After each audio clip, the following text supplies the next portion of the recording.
Assalamualaikum warahmatullahi wabarakatuh. Perkenalkan, saya Muhammad Ferdian Pasha.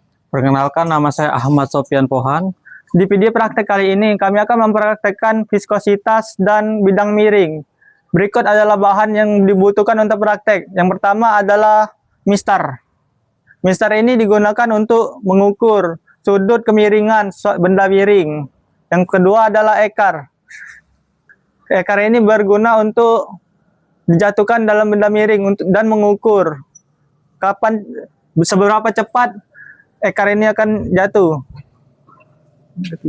Dan ini adalah katrol sederhana untuk percobaan bidang miring.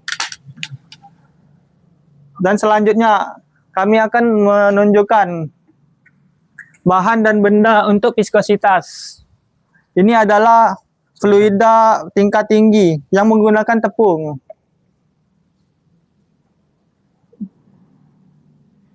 Dan ini adalah cangkir untuk mengukur fluida yang akan digunakan dan menjatuhkan benda. Kali ini kami akan mempraktikkan viskositas pada fisika dasar. Viskositas adalah ukuran kekentalan suatu fluida atau kemampuan untuk melawan aliran. Semakin tinggi viskositas, semakin kental dan sulit mengalir zat cair tersebut. Hari ini kita akan mempelajari viskositas melalui sebuah praktikum sederhana yang dilakukan laboratorium sekolah atau kampus. Praktikum ini memiliki 3 tujuan utama. Pertama, memahami konsep viskositas dan perannya dalam kehidupan sehari-hari. Kedua, menentukan nilai-nilai koefisien viskositas suatu zat cair menggunakan metode bola jatuh. Dan ketiga, mengamati bagaimana ukuran bola dan jenis zat cair memengaruhi kecepatan jatuh benda di dalamnya. Ini adalah salah satu contoh viskositas tingkat tinggi yang menggunakan gendum. Kami akan menggunakan viskositas ini untuk melakukan praktek menggunakan uang logam.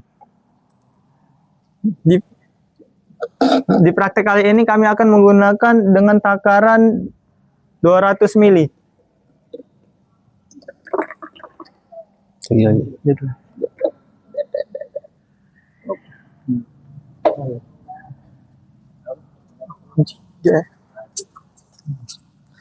Ketika sebuah bola logam dijatuhkan ke dalam zat cair, ia tidak jatuh langsung dengan percepatan, tetapi seperti di udara.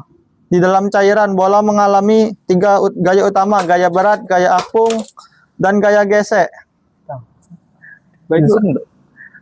Baiklah, ini adalah salah satu contoh viskositas dengan menjatuhkan uang logam.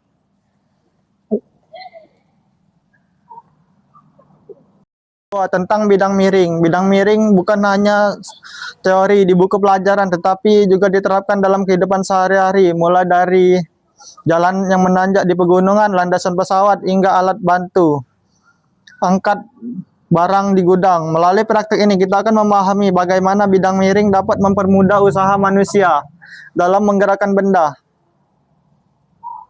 Tujuan praktik: memahami prinsip kerja bidang miring sebagai pesawat sederhana, mengidentifikasi komponen-komponen gaya pada benda yang berada di atas bidang miring, menganalisis pengaruh sudut kemiringan terhadap gaya yang dibutuhkan untuk menggerakkan benda, menghubungkan konsep fisika dengan penerapan nyata di lingkungan sekitar.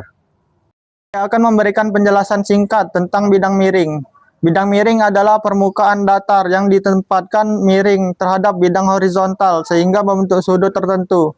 Alat ini termasuk dalam kategori pesawat sederhana yang fungsinya adalah mengurangi gaya yang diperlukan untuk mengangkat suatu benda ke ketinggian tertentu meskipun jarak tempuh menjadi lebih panjang. Ketika sebuah benda diletakkan di atas bidang miring, maka gaya berat W sama dengan mg dapat diuraikan menjadi 2 komponen, yaitu komponen sejajar di bidang miring.